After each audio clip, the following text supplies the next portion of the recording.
Buenas noches, amigos del misterio.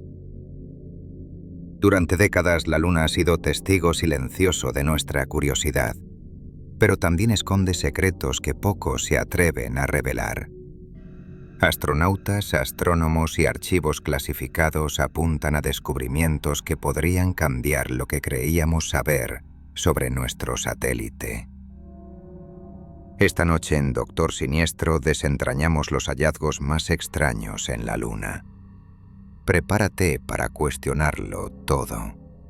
Vamos. Traemos un sinfín de noticias, hay que decirlo, acabamos prácticamente de llegar de Vitoria. Como es normal, con las pilas cargadas por la cantidad de afecto que hemos recibido. Un afecto muy especial, un afecto que demuestra siempre la gente milenaria. Algo para nosotros imborrable, inolvidable. Cuando ayer, en Mendizorroza, 5.000 almas latían a un mismo ritmo, siguiendo este vuestro programa de radio. Para nosotros, lo dicho, algo que llevaremos siempre en nuestra alma. El saber estar, el respeto, la educación, siempre ningún problema, allá donde vayamos en España, demostrando que los milenarios, como así nos llamamos, para identificarnos de alguna forma, somos gente de una pasta muy especial y muy entrañable. Para mí, tengo que decirlo, que vi la luz en Vitoria es algo realmente imborrable de los recuerdos. Pero para todo el equipo, para todo, para también el que no pudo estar, que en otros menesteres se encontraba en diferentes puntos de España o del mundo, como es el caso de algún invitado que tenemos esta noche, también ha sido muy especial, porque esto era un homenaje de cariño, de afecto a todo el equipo. Lo dicho, ayer, de noche, 5.000 almas viendo la radio. Ahí es nada. Pero, desde luego, las noticias tienen que continuar, tienen que seguir. Nuestra labor está para eso. Y esta noche la mesa de redacción es muy especial. Va a ser, intuyo, más pausada, más para la reflexión. Pero yo os prometía hace unas semanas uno de esos temas, vamos a decirlo así, punzantes, picantes, irritantes, no sé cómo llamarlo. Tenía muchas ganas de hincarle el diente a una leyenda urbana, o quizá no, realmente polémica. Y quiero ver vuestra reacción, de verdad, esta noche más que nunca. Ahora os leo un teletipo de esos que le dejan a uno confuso. Hallazgos extraños aquí al lado, en la manzana siguiente, en la Luna.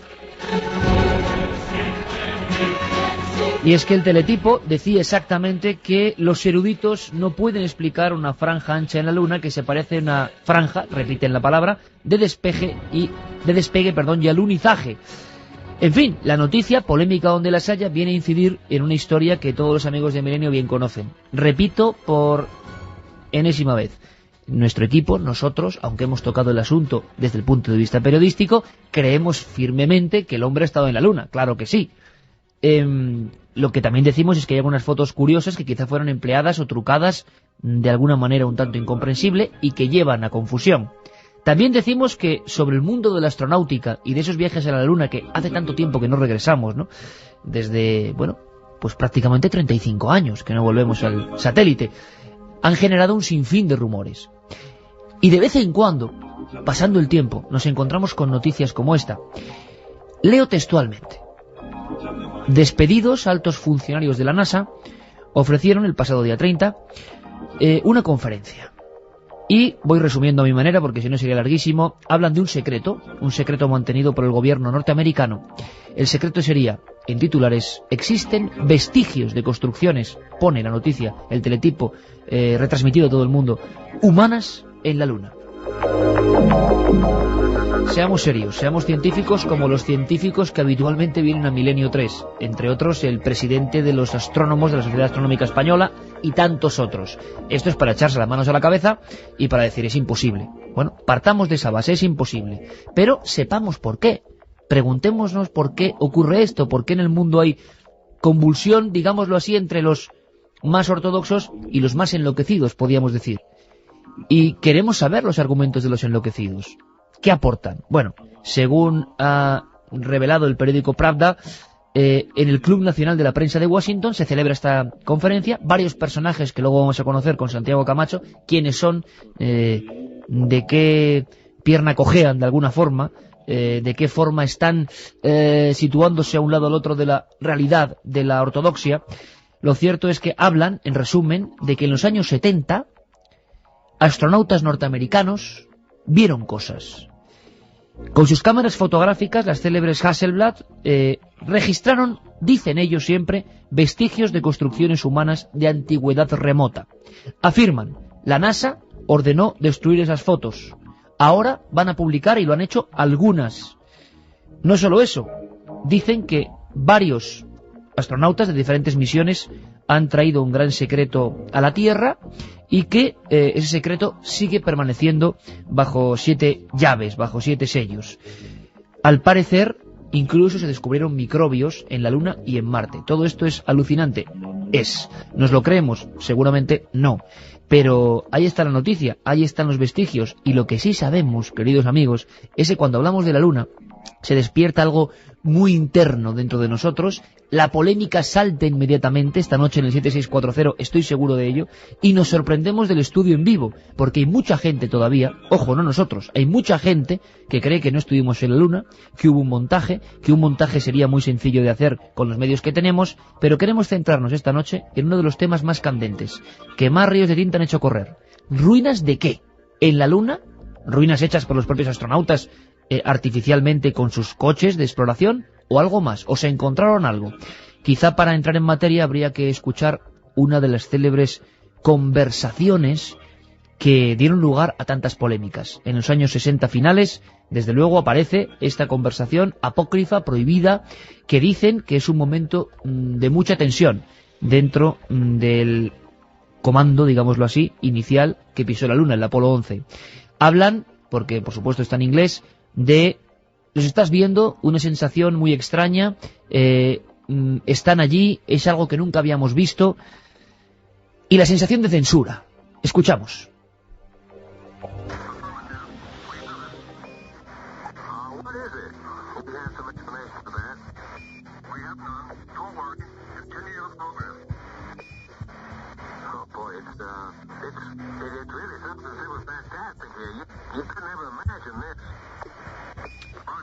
Cosas inimaginables, están en la Luna, no saben cómo calibrarlas. ¿Nos suena a montaje? ¿Nos suena a pequeña pieza para hacer leyenda urbana? Nosotros indagamos en su día, hace ya un par de años, nos interesamos por esta historia. Vino aquí Santiago Camacho, miembro de la mesa de redacción, a hablarnos de las polémicas que hay.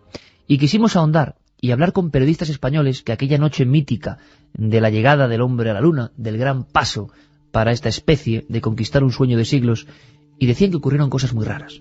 Santiago Vázquez, gran profesional de la televisión, la cara de televisión española durante muchos años, en aquellos años 60, se encarga, él desde España, Hermida desde Estados Unidos, de retransmitir el momento mítico. Bueno, pues Santiago no se ha cortado un pelo, es un hombre que no tiene pelos en la lengua y que cuenta lo que vivió. Dice que hay unos minutos donde los periodistas son obligados a desalojar la sala de conexiones, todos a un mismo tiempo, pierden la noción de lo que está ocurriendo durante 4 o 5 minutos. Invitados, dice él, a salir. Claro, puede que sea algo totalmente natural, pero todo esto va metiendo píldoras de leyenda, agrandando el mito. Pero que lo cuente Santiago Vázquez. Nos invitan, voy a poner con comillas, nos invitan a salir de ese habitáculo, pequeño habitáculo. Ahí sí noté cierto nerviosismo de que fuéramos pronto, que no había por qué. No había por qué. Y esa es la gran incógnita que yo tengo de esa noche. ¿Qué pasó en esos 4 o 5 minutos y por qué salimos de allí? Los monitores tenían en ese momento un plano con la nave avanzando muy cerquita. Y antes de llegar a posarse, ahí nada, unos segundos, no sé cuántos, ahí se corta. Manda un SMS al 7640. Escribe la palabra milenio, espacio y lo que nos quieras contar. Comentaristas de Milenio 3.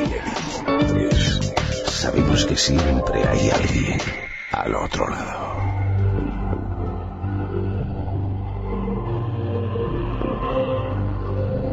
Une 19. Hoy nuestro particular comandante astronauta de este Apolo de la radio es Jirey Martínez, con sonidos, claro, cósmicos, como manda la ocasión, ¿no? Para meternos en la mente de los que piensan que ocurrió algo extraño. Ojo, repito, que no es que lo mantengamos nosotros, o quizás sí algunos miembros de esta mesa, lo vamos a descubrir. Noticia de última hora, ex funcionarios de la NASA, ¿será así? ¿No será así? Demandan, denuncian que algo está ocurriendo y que van a publicar una serie de fotos donde se ve eso, lo imposible, vestigios, ruinas en la Luna. Carmen, buenas madrugadas. Buenas madrugadas, Iker. Cansadita, después de la experiencia de Vitoria. Sí, lo que pasa es que se te pasa el cansancio después de tanto cariño y tanta ilusión como vivimos anoche con esas 5.000 personas que dejaron todo lo que tenían que hacer en esa noche de viernes mágica para subirse a una nave de emociones y de misterio. La verdad es que fue una noche única, una noche que recordaremos durante mucho tiempo. Hombre, a ver cuando vemos las imágenes que estuvimos grabando allí de lo que fue el espectáculo, porque esto se puede contar, pero desde luego hay que verlo también, ¿eh? Hay que ver lo que es ese estadio con 5.000 personas a rebosar. Increíble, de verdad, inolvidable. Abrimos líneas porque yo creo que este tema, y tú lo sabes bien, en el 7640 provoca de inmediato una polémica, pero rotunda, a favor y en contra, encontrada, y además cada uno exponiendo sus ideas y argumentos. Vamos a abrir esas líneas de contacto, 7640, palabra clave, milenio, espacio, y vuestros mensajes, vuestros comentarios, si nos escribís a través del teléfono móvil, y milenio3 con número @cadenaser.com, si lo hacéis a través del correo electrónico, a través de internet. Y uno de los que podía estar perfectamente ayer en Vitoria, y estaba en espíritu, es nuestro compañero, miembro de esta nave, Santiago Camacho, que además tenemos la suerte que yo creo que ha sido el que, para bien o para mal, ha generado tantas dudas en España en los últimos 10 años sobre los alunizajes. Don Santiago Camacho, le echamos mucho de menos ayer, pero sé que usted estaba ahí, con nosotros. Le trato de usted porque yo estoy particularmente emocionado, a lo clásico. Santi, de verdad que nos hubiera encantado estar contigo ayer, pero inolvidable, de verdad. Pues me consta, y además efectivamente yo estaba también ahí en espíritu, como estoy en todo lo que rodea al ambiente milenario. Y bueno, respecto a este tema, pues tenemos una bonita noche por delante, con algunas cosas sorprendentes, otras sorprendentes en el sentido contrario, es decir, de quitarle un poco de hierro a algunos temas. Pero desde luego todos vamos a aprender mucho esta noche, porque el tema se presta a ello. Es que eso es lo importante, Santi, aprender, saber, porque simplemente diciendo lo que dicen es una locura, no vale la pena, cerrándonos a unos o a otros no aprendemos. Y la misión de esta nave siempre es aprender. Pero además vamos a viajar por el mundo esta noche, vamos a viajar a Rusia, vamos a estar allí para saber qué pasa con esa secta del fin del mundo que se ha encerrado en una especie de catacumba y que están esperando el fin de los días. Y claro, está preocupando esto a las autoridades. Pues allí va a estar nuestro compañero Rodrigo Fernández informando desde el punto de los hechos. Y también vamos a ir prácticamente miles de kilómetros en dirección contraria hacia las tierras del sur de Egipto, donde estará nuestro compañero Juan Jesús Vallejo. Quiere hablarnos de un hallazgo también estremecedor, la puerta de la profecía, en mitad de las arenas de los desiertos egipcios. Una historia que parece que cuenta la cronología del ser humano desde hace demasiado tiempo. En Egipto también están de bronca continua últimamente. Zahi Hawass está desmintiendo cada 2x3. Primero, que la momia de Tutankamón, dice ahora un experto momificador, que según la mantienen va a durar 30 años, como mucho, y que la esfinge no se está cayendo, lo dice Zahi Hawass. ¿Te acuerdas que había agua subterránea que decía que podía hundir la esfinge? Pues él lo desmiente, pero hay otras bocas que dicen que no, que hay mediciones que son preocupantes. Caramba, bueno, pues hablaremos de todo eso, y además Juan Jesús Vallejo tiene alguna información, porque él pudo conectar de alguna forma con el principal informador supuestamente de la NASA sobre el tema de las visiones muy extrañas de los astronautas, de ruinas y demás. Yo creo que estamos todos, vamos a ir salpimentando, como diría Santiago, esta conexión permanente con diferentes lugares calientes esta noche por la noticia. Pero fíjate, Carmen, vamos a hacer una cosa. Yo no sé si... Bueno, están llegando ya muchos mensajes. Cuando yo digo que algunos científicos o ex trabajadores de la NASA están denunciando que realmente los astronautas se encontraron otra cosa tan bizarra, tan grave como ruinas o estructuras, pienso que nadie lo va a creer, sinceramente. Pienso que no cabe en cabeza humana. pero me doy cuenta de que hay gente que cree que puede ser perfectamente real. Bueno, hay ya teorías de todo tipo, Iker. Mira, desde Ricardo de Barcelona, que dice que comparte la teoría de que lanzaron bombas atómicas sobre la Luna para intentar destruir lo que allí vieron, hasta que Juan Luis, por ejemplo, desde Madrid dice: llegada a la Luna fue un montaje en plena Guerra Fría y por la conquista del espacio. ¿Por qué tras 40 años no han vuelto?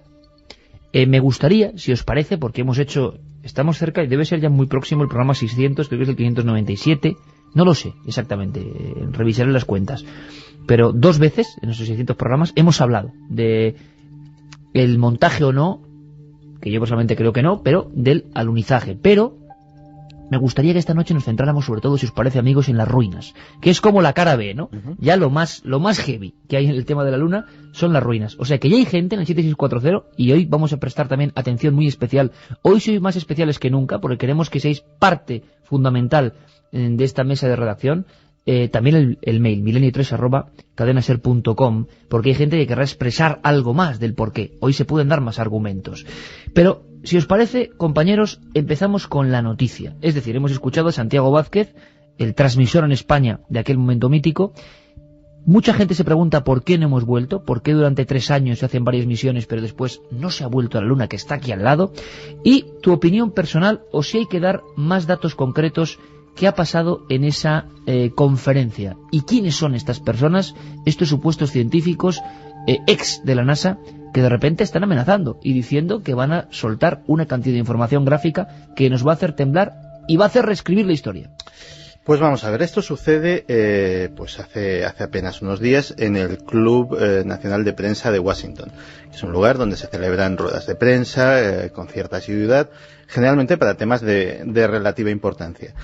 Esa rueda de prensa la convocan fundamentalmente 2 personas. Uno es Ken Johnson y el otro es Richard Hoagland. Ken Johnson y Richard Hoagland. Ahí tenemos los 2 nombres.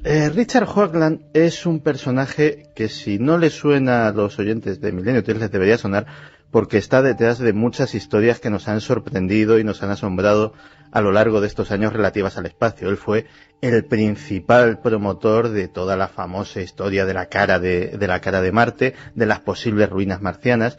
Y no estamos hablando de alguien que sea ni mucho menos un indocumentado, ni un iluminado, ni nada por el estilo.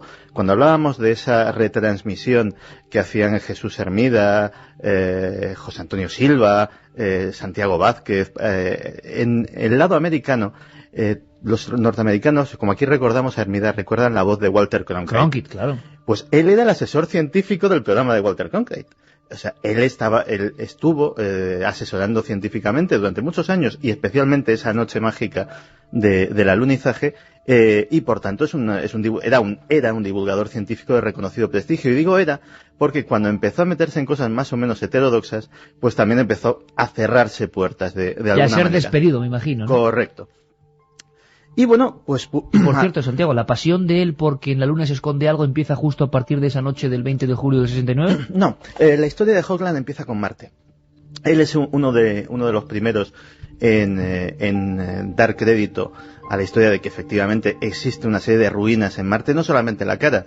Hoagland tiene una teoría muy compleja sobre todo el complejo de Cidonia y algunas cosas más, estableciendo proporciones matemáticas entre las distancias de las supuestas construcciones artificiales que hay en la superficie marciana, e incluso ha desarrollado una teoría de su propio cuño a la que llama física hiperdimensional, con la cual, basándose ni más ni menos que en esas proporciones matemáticas y diciendo que podía ser un paradigma matemático que podría en cierto sentido revolucionar la ciencia del futuro. Pero, Santiago, un detalle, y mucha gente estará cayendo en eso: la exploración de Marte, la llegada de esa cara, de lo que parece una cara, que luego no sabemos realmente qué es, porque hay muchas teorías y muchas fotografías, ¿no? Según se mire, esto a ojo de buen cubero. Estamos hablando de los 70, por lo tanto, este hombre, cuando era asesor científico y cuando llegamos a la Luna, creía perfectamente que todo iba normal, que todo estaba ok, que no había ningún truco. Sí. Se empieza a enamorar de lo extraño, de lo insólito, años después. Sí, efectivamente. Podemos cifrarlo, pues a lo mejor en el 75, a mediados de los 70. Y a partir de entonces, muchas veces se dice que los conversos son los peores. Este periodista, este divulgador científico, que se había movido en su carrera en la más estricta ortodoxia, abraza la heterodoxia con una fuerza a veces increíble. Porque suele pasar en ambos sentidos, además. Sí, la verdad es que sí, porque ha propuesto algunas cosas que, bueno, él tiene una página web que tiene un material gráfico muy interesante, aunque no se entiende inglés, solo por ver las fotos merece la pena. Se llama Enterprise Mission.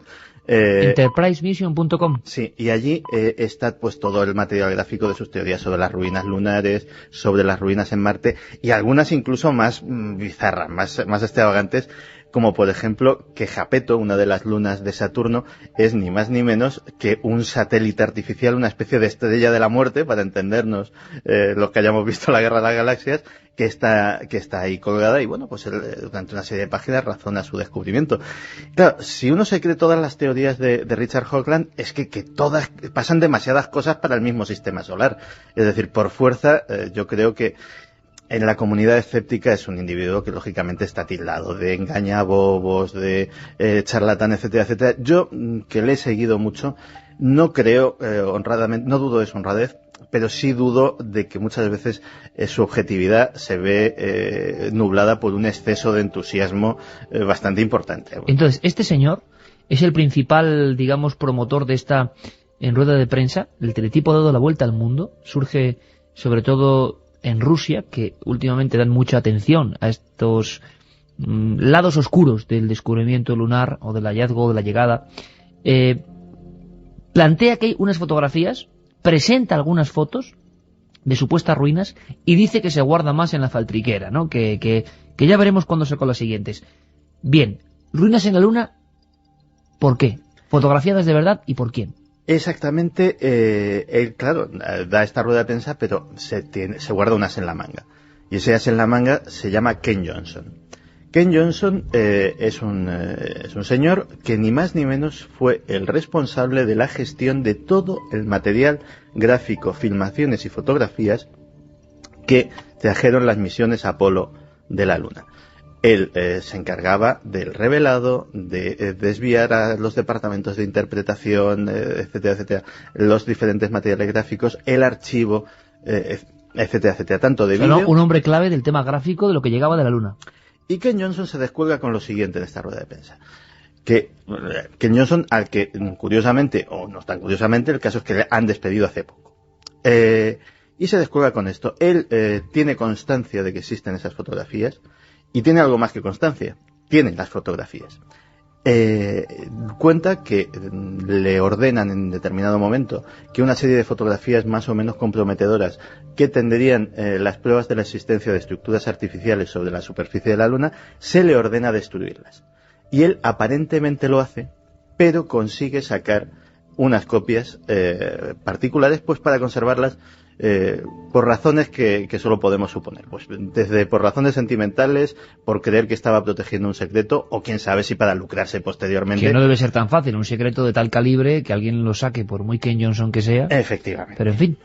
Y ellos dos son los que sostienen esta teoría. Y eso es lo que sabemos hasta ahora, porque la verdad, o por lo menos el contenido de estas revelaciones, solo lo sabremos cuando Richard Hoagland saque a la luz su próximo libro, que ya está anunciado, está en preventa en Amazon y todo este tipo de cosas, y por lo visto ya tiene encargados antes de edición una buena cantidad de libros, tanto como para haberlo colocado en la lista de los más vendidos de Amazon, que es una lista muy importante. Detalle importante, ¿eh?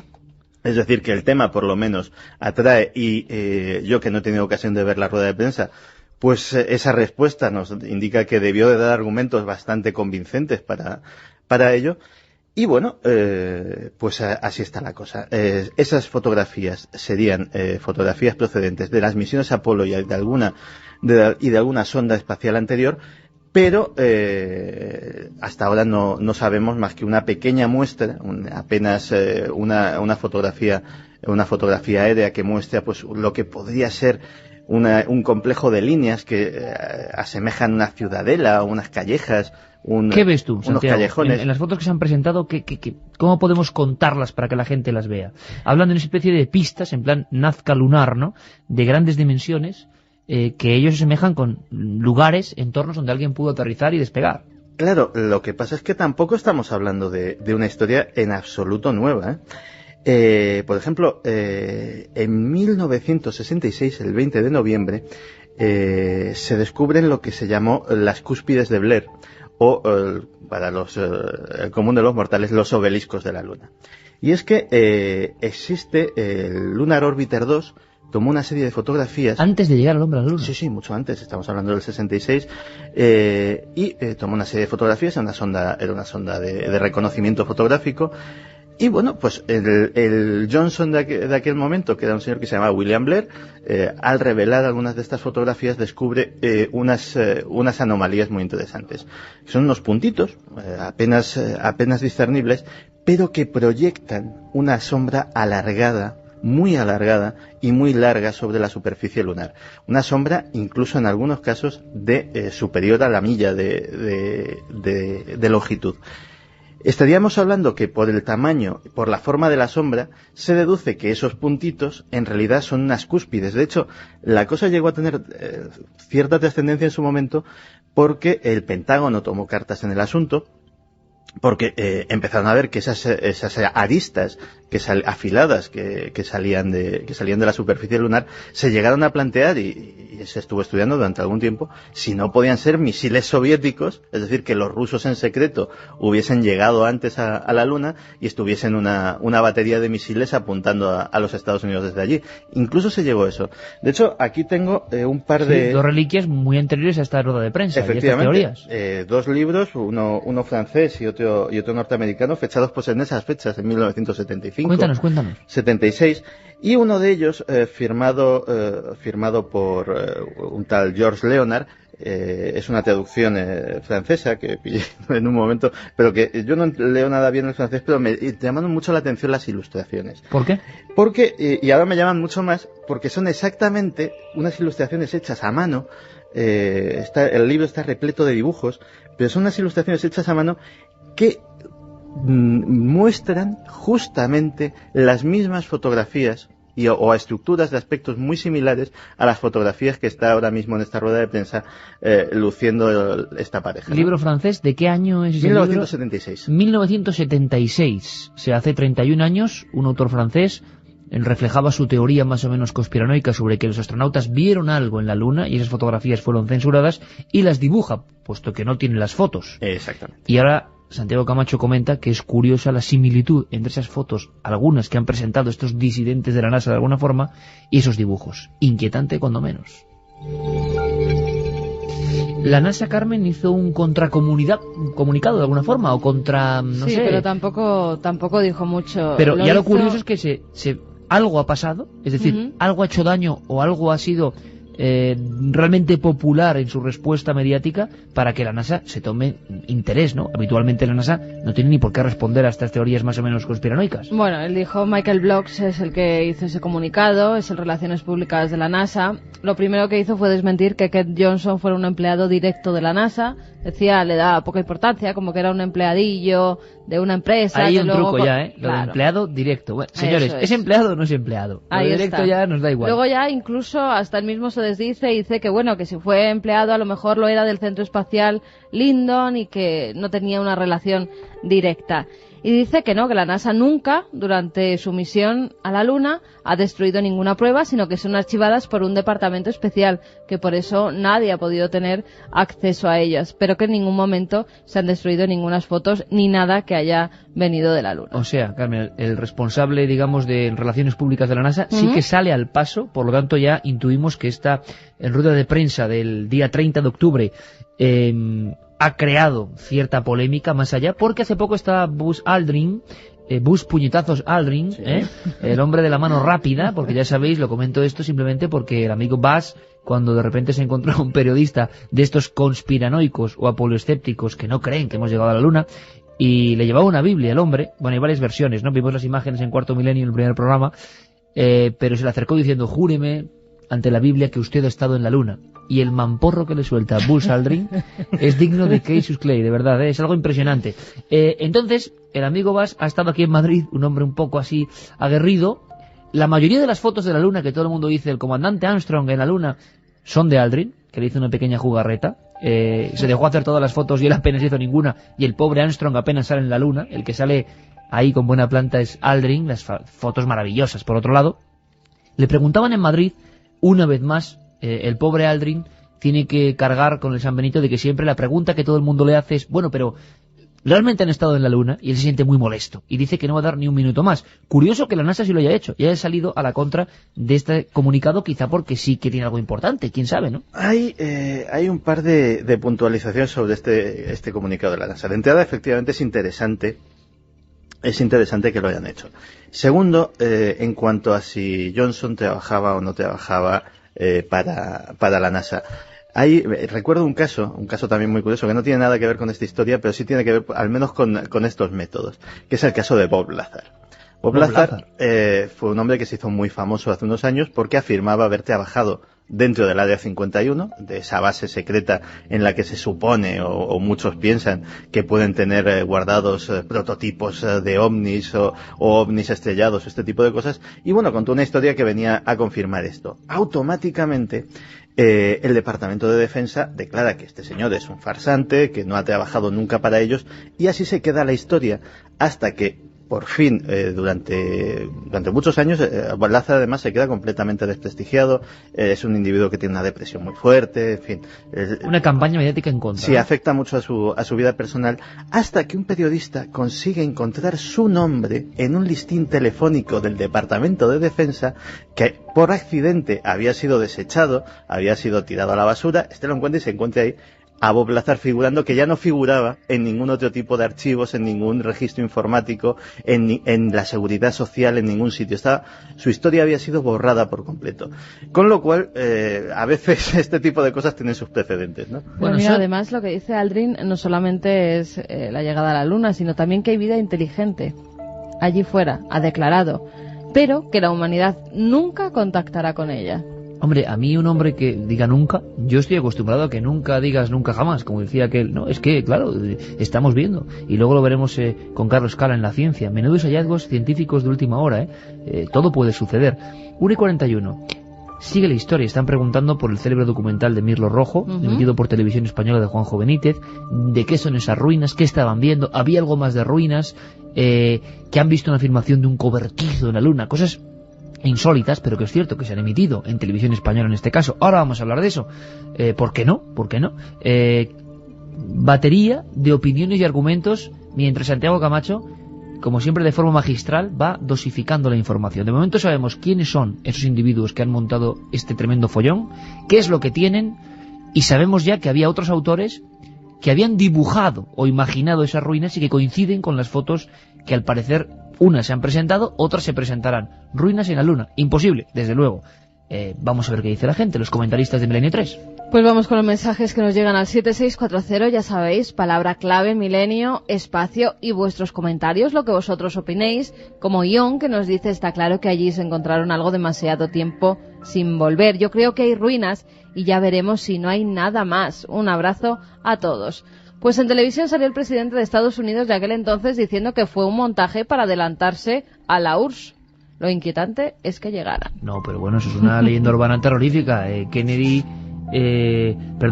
decía que iba a competir con la Unión Soviética entonces en buena lid, pero ningún presidente americano ha dicho que llegar a la luna sea un montaje, por Dios. Por eso lo he sacado para desmentirlo por completo, porque es que la leyenda urbana va creciendo y creciendo. Hay un documental circulando por ahí que puede llamar a la confusión, que es un documental en el que se prestaron mucha gente, o sea, desde Donald Rumsfeld hasta Henry Kissinger, la viuda de Stanley Kubrick, etcétera, etcétera, a modo de, vamos a entrecomillar, broma, concediendo entrevistas y afirmando que efectivamente ellos lo habían montado, etcétera, etcétera. Es el típico docudrama o falso documental que se monta sobre estas cosas y que de hecho se emitió en la 2 en su momento, en Televisión Española, y supongo que estará circulando por el YouTube. Bueno, y por pero hay una cosas. Cosa que no entiendo, Santiago, vamos a ver. Si hacen esto se prestan a hacer la bromita, luego ¿por qué se quejan tanto de que la gente se crea que no hemos estado en la Luna o que hay ruinas? Pues efectivamente, llama mucho. Es como jugar con fuego, ¿no? A mí, desde luego, me llamó mucho la atención por la categoría de los personajes que estaban saliendo en ese documental. Es decir, los propios astronautas, ya te digo, Henry Kissinger, Donald Rumsfeld, que son personajes de primerísima fila internacional. Pues, pues se prestaron a hacer una bromita y, de hecho, supongo que a más de uno habrán confundido. Claro. Claro, es que me parece, todo un esfuerzo tremendo. El propio Buzz Aldrin, el astronauta, hasta el gorro ya de que le pregunten si ha estado en la Luna. Y luego el entorno, más o menos, va y participa en bromas. Vamos a hacer la gracia de decir que no hemos llegado a la Luna. Claro, luego la gente se confunde. Quizás se abandonó la Luna porque no había nada de provecho, opina Jauma. Para demostrar que han ido a la Luna deberían poner algo allí que sea visible desde la Tierra. Un abrazo cósmico. Hay algo allí visible desde la Tierra. Hay unos espejos que sirven para hacer telemetría láser, que se colocaron en su momento para precisamente, apuntando un rayo láser, viendo cuánto tardaba en llegar y cuánto tardaba en volver, reflejado por ese espejo, por esa parabólica, digámoslo así, pues saber qué distancia, qué variaciones en la órbita, ese tipo de mediciones científicas. Con lo cual sí hay algo que dejaron. Curiosamente, también hay otra historia. Una cosa es dejar algo y otra verlo. Con los telescopios actuales, que son realmente potentes, para que nos hagamos una idea, el telescopio más potente que tenemos a día de hoy, que es el Hubble, que está en órbita, ni siquiera está en la superficie terrestre, en la resolución del telescopio del Hubble, el módulo lunar, la base del módulo lunar que quedó en la superficie de la Luna, equivale a un solo píxel, a un puntito indistinguible en una pantalla. Es decir, la resolución es tan baja que es imposible, o sea, habría que dejar algo del tamaño de una pirámide. Mucha gente pregunta de ese célebre programa de Google que escanea la Luna de alguna forma, pero que llegas a un nivel de altura, vamos a llamarlo así, en que todo se convierte en un inmenso queso.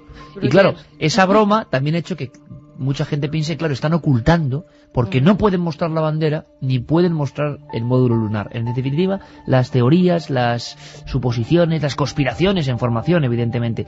Pero sí pediría a la gente del 7640 esta noche, a ver si es posible, quiero su opinión, no sobre si llegamos o no, sobre las ruinas, lo que están hablando de ruinas. Hay cosas aparte de las ruinas, como Tomás desde Bilbao, que nos dice que Silva le comentó que apareció en la pantalla una cara de un ET y les obligaron a salir. Sí, José Antonio Silva, piloto de aviación y director del telediario en aquella época, ni más ni menos, habló de que de repente apareció una cara por unos segundos en plena transmisión.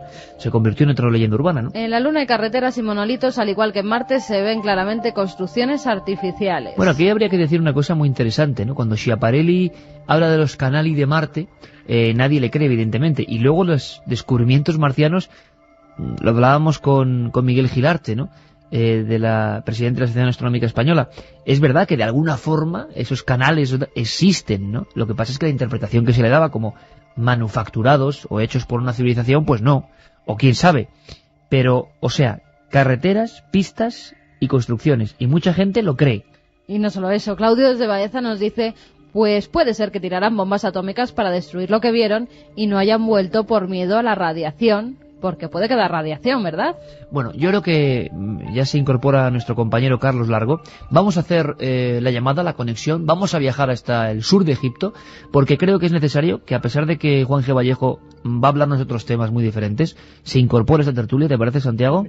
Porque él investigó mucho el tema del hombre, que yo creo que es culpable, entre comillas, de que se hable de radiación, de bombardeo posterior de la Luna y una especie de virus porque ya no se puede volver. Ese es el motivo del retraso, de alguna forma.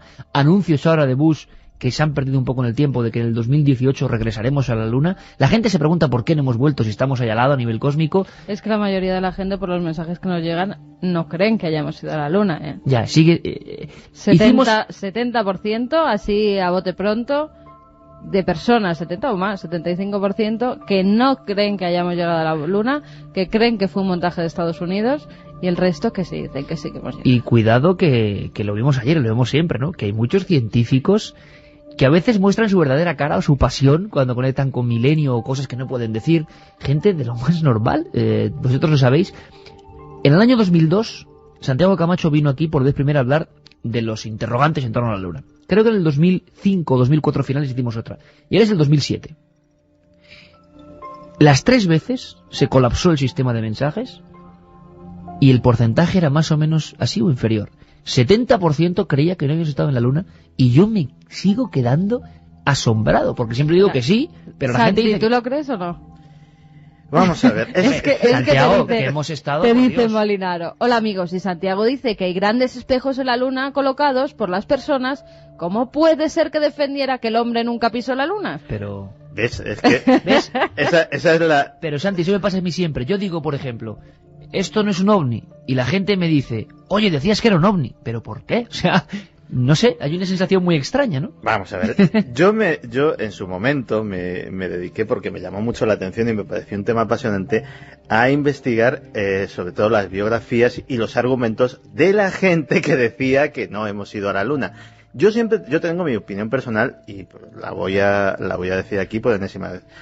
Yo personalmente sí creo que fuimos a la Luna. Ahora bien, y eso curiosamente parece que me lo viene a confirmar este tal Ken Johnson, porque viene a decir algo parecido. Yo creo que hay anomalías muy importantes en las fotografías, es decir, de acuerdo completamente. Que nos han colado como verdadero material gráfico falso. De acuerdo. Y me pregunto por qué razón. Evidentemente una razón puede ser que no hayamos ido. Otra razón es que las fotografías auténticas, por H o por B, no se puedan enseñar. ¿Porque mostraban algo que no se podía ver? Por ejemplo. Otra razón es que sencillamente se perdiera el material gráfico. Tú imagínate qué escandalazo el que van allí y no se te dan una sola foto porque se vela la película, porque no tienen en cuenta... Una cosa, Santiago, ¿se ha sabido algo más de los centenares de cintas perdidas por la NASA? 3 contenedores. Nada.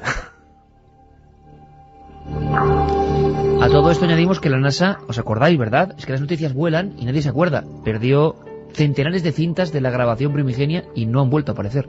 Claro, todo esto.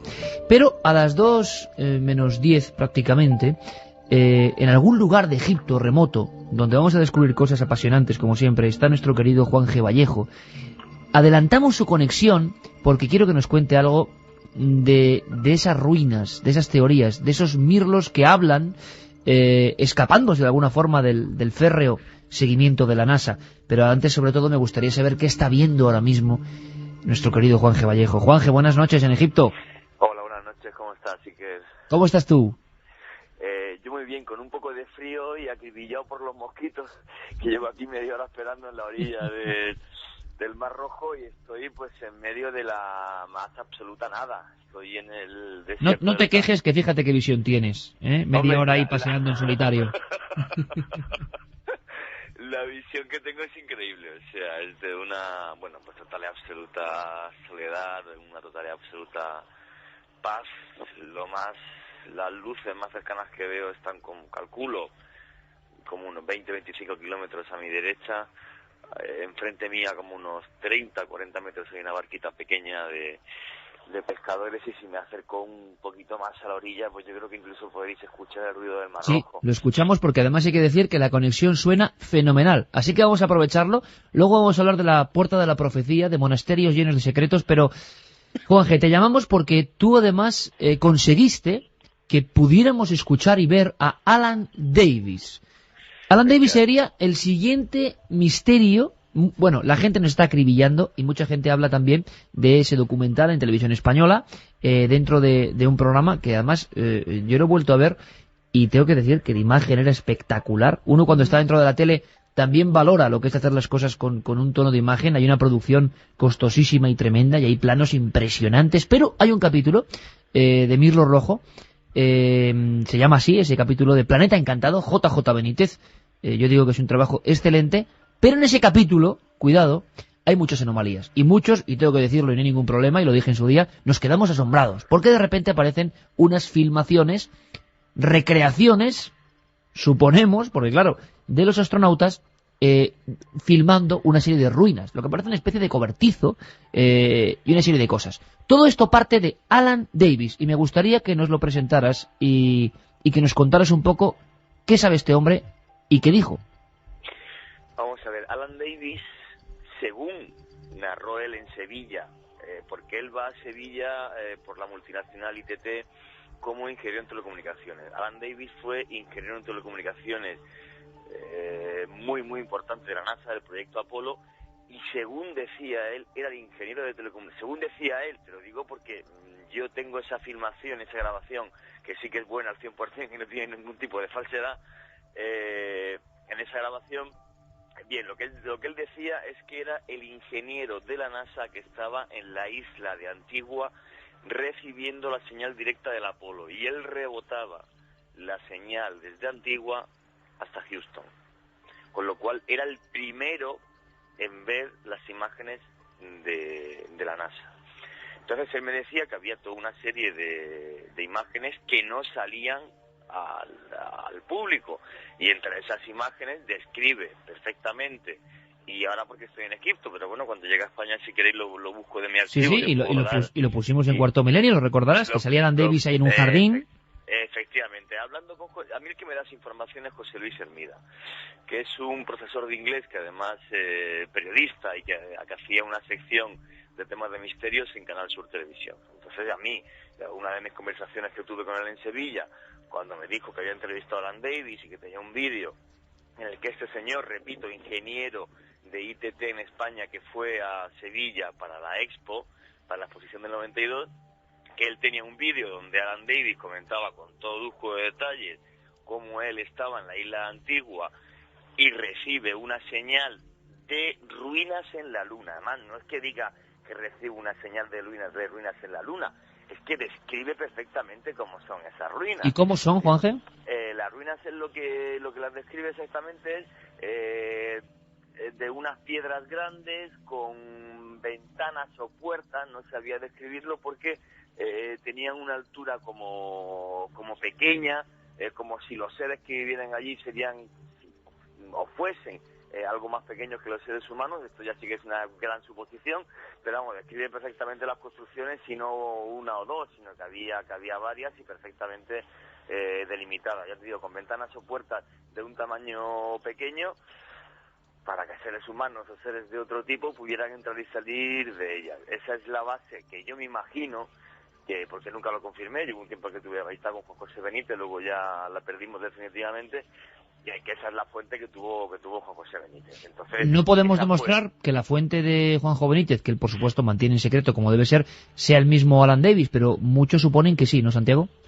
Pues digamos que hay muy buenas razones, efectivamente, para suponer que Alan Davis es el famoso Mirlo Rojo. Si me permitís una cosa, y esto se podría aclarar llamando a José Luis Hermida, en cuanto yo llegue yo tengo su teléfono en mi casa, tengo una relación con él.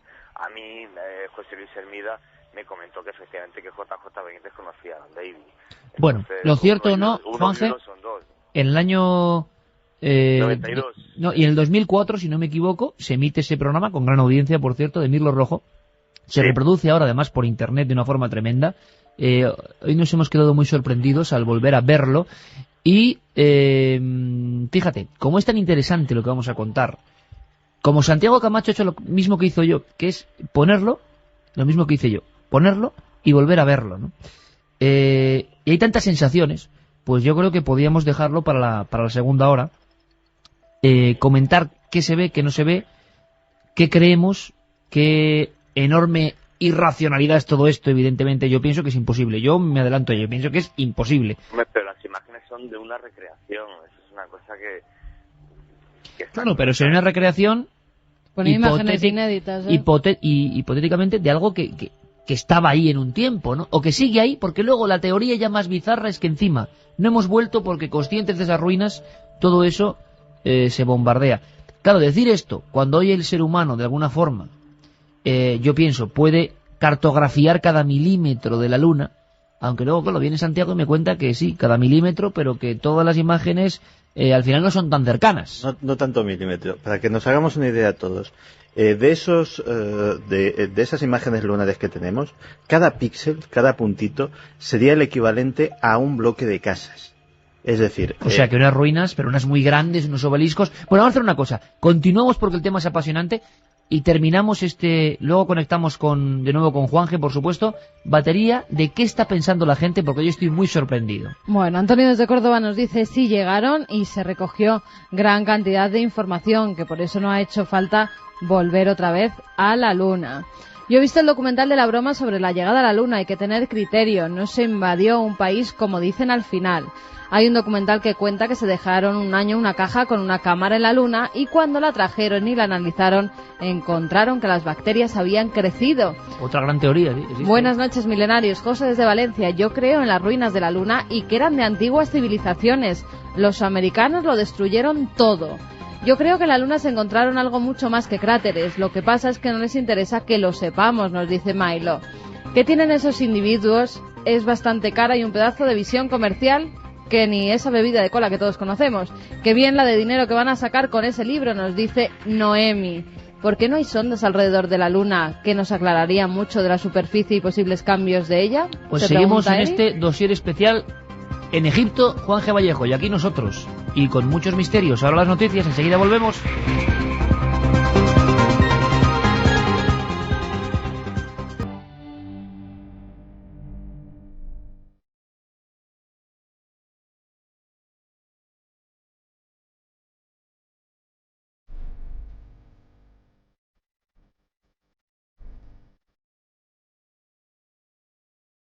Dos y 6 minutos, la nave del misterio. Estamos encantados de esta mesa de redacción. Hoy muchos de los componentes de nuestra familia están dispersos.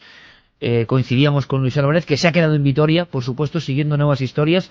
Porque es que, caramba, ayer conocimos a tanta gente interesante en Vitoria que nos dio nuevas pistas, que Luis no se lo ha pensado un momento. Él es así, Made in Álvarez, y se ha quedado allí buscando más secretos.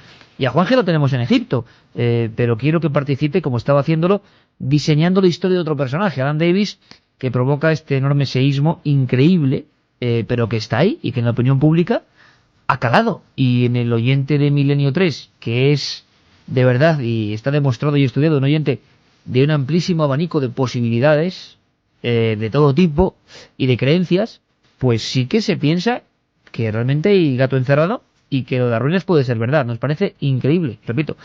Pero decíamos que el documental de Mirlo Rojo, a nivel popular, vamos a decirlo, periodísticamente es un impacto, y se demuestra en que casi 4 años después de su emisión, en Internet ha seguido haciendo su labor, buena o mala, eso que lo juzgue o será según se mire, generando escepticismo o también generando adhesiones, hay que decirlo, y diciendo, caramba, claro, en aquellas filmaciones se veían cosas, en algunos encuadres se veían cosas, por eso el famoso bucle o tiempo perdido en la emisión que escuchabais al inicio del programa de uno de los periodistas que estaban allí para Televisión Española, Santiago Vázquez, y quizá por eso la teoría ya yo creo que es como la guinda de un pastel. Si lo de las ruinas para mí es muy increíble, lo de el bombardeo posterior ya me parece el no va más, pero se ha dicho, se ha emitido, y me gustaría saber tu opinión, Santiago, de ese impacto después de volver a ver el documental de Mirlo Rojo, como has hecho esta noche. Pues la verdad es que ha sido una experiencia bonita, porque esta noche tengo una perspectiva que no tenía cuando lo vi por primera vez, que son 2 años y pico trabajando en televisión. Esa me ha hecho ver las cosas, si no de otra forma, por lo menos con otros matices.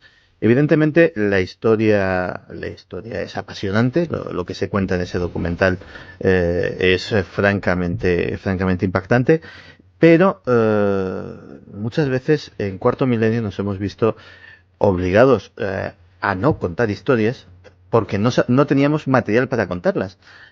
Si nosotros tuviéramos, como es el caso, una historia para la que solo contamos con el testimonio de una persona que ni siquiera citamos, más que por un seudónimo, y encima yo creo personalmente que por un error, por un desliz, a lo mejor por ingenuidad, colocas las imágenes de una recreación como imágenes inéditas, pues a lo mejor porque se te ha olvidado colocar el rótulo, vaya usted a saber.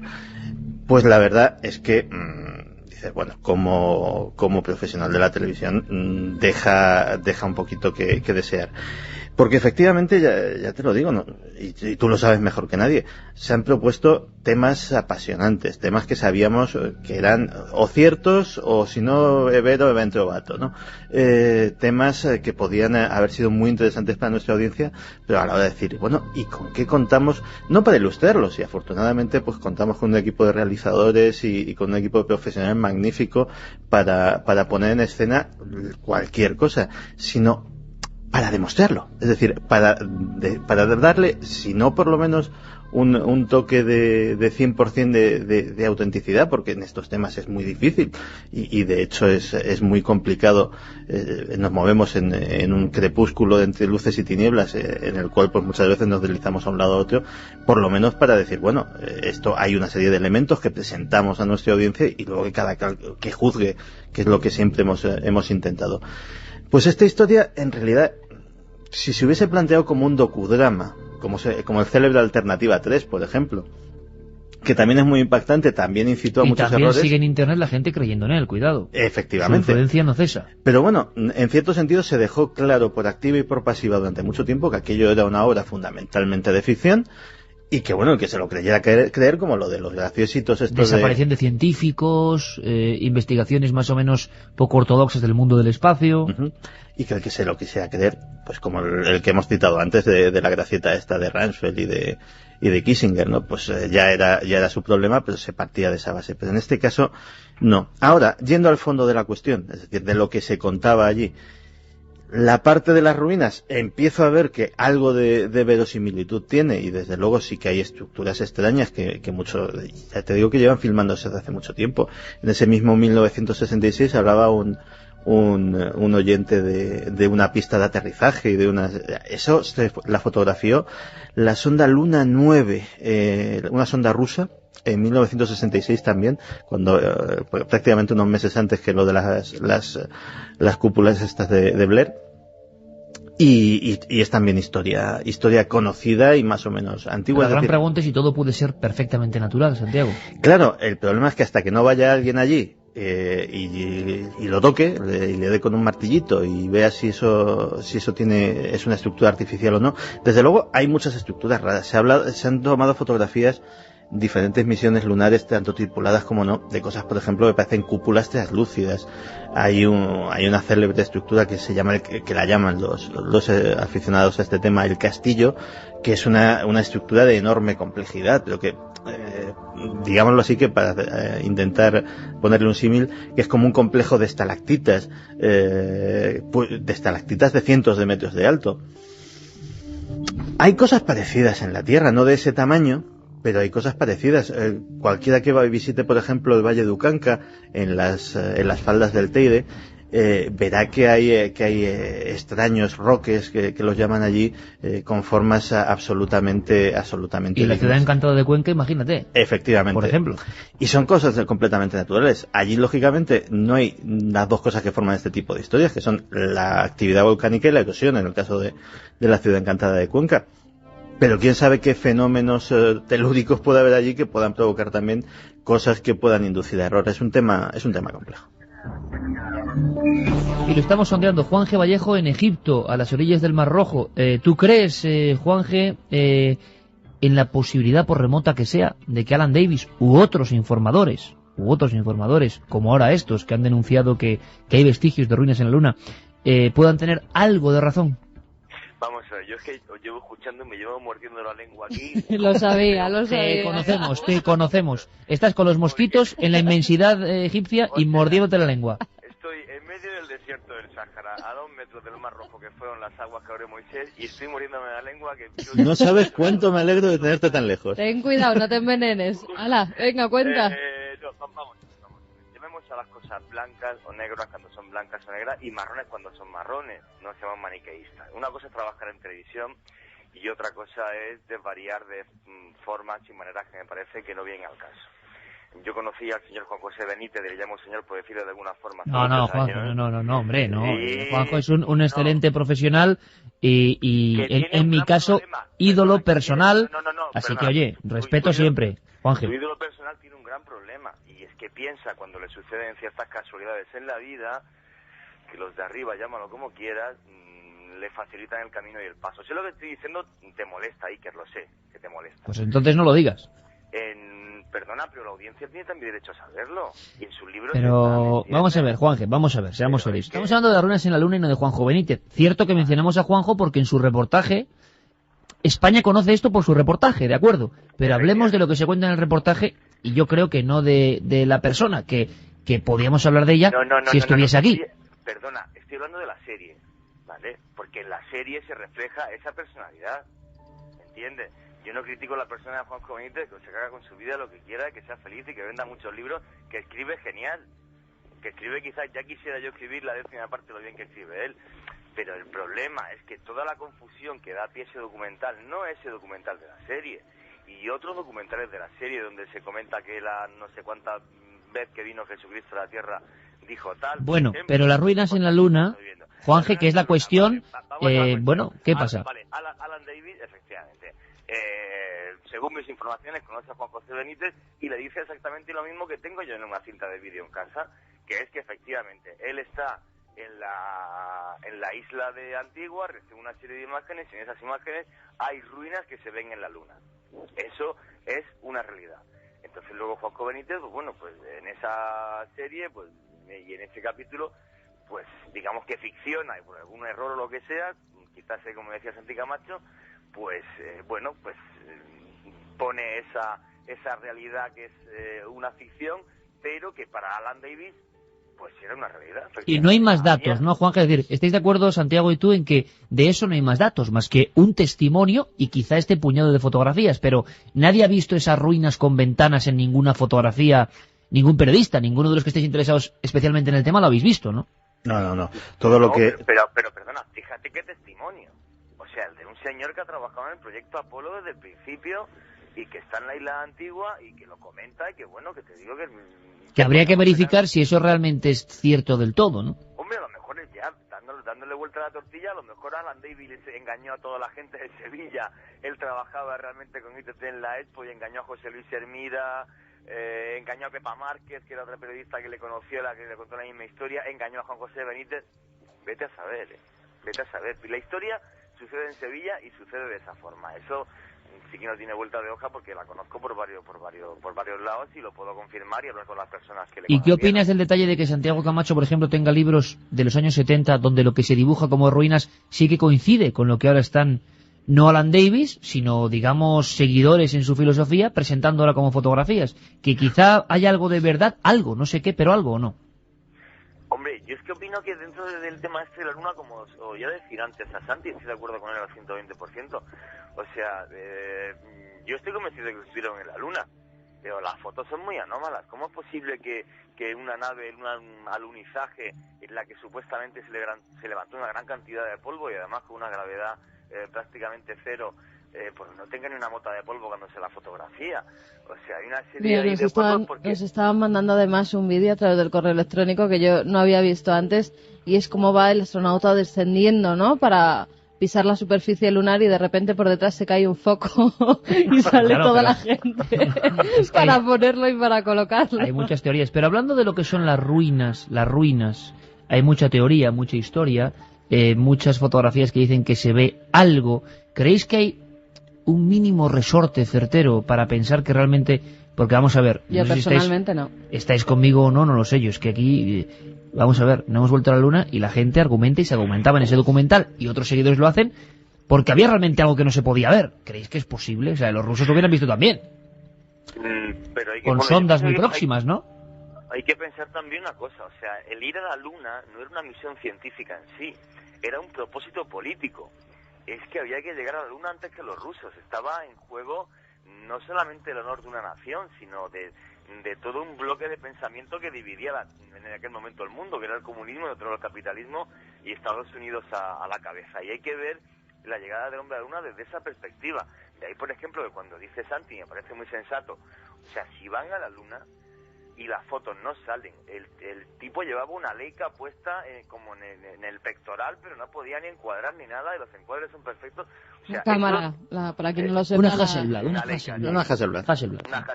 Sí. Entonces, obviamente, o sea, no se podía fallar en eso. todo el mundo sabe que el presidente de los Estados Unidos tenía un discurso preparado por si los astronautas morían y no podían regresar. O sea, realmente fue un fenómeno mediático, pues comparable quizás en su tiempo, y aunque no hubiera los más media que hay a día de hoy, a la llegada de Colón a América, ¿no? Está claro, Juanje, pero solo tenemos al señor Alan Davis, misterioso, podemos ponerle, es lo que hay, y a estos dos señores, ahora Ken Johnston y Richard Hoagland, tres, digamos, peces que nadan a contracorriente y dicen que esto, pero nadie más, ¿no? No, ojo, Hoagland tiene una parroquia de seguidores muy nutrida y no en absoluto, por hablarlo en lenguaje coloquial, no estamos hablando de frikis, es decir, él es un tipo muy bien conectado. Hay científicos, astrónomos, ingenieros que dedican mucho tiempo a esa Enterprise Mission, que es como él denomina su fundación, vamos a llamarla así, para este tipo de cosas.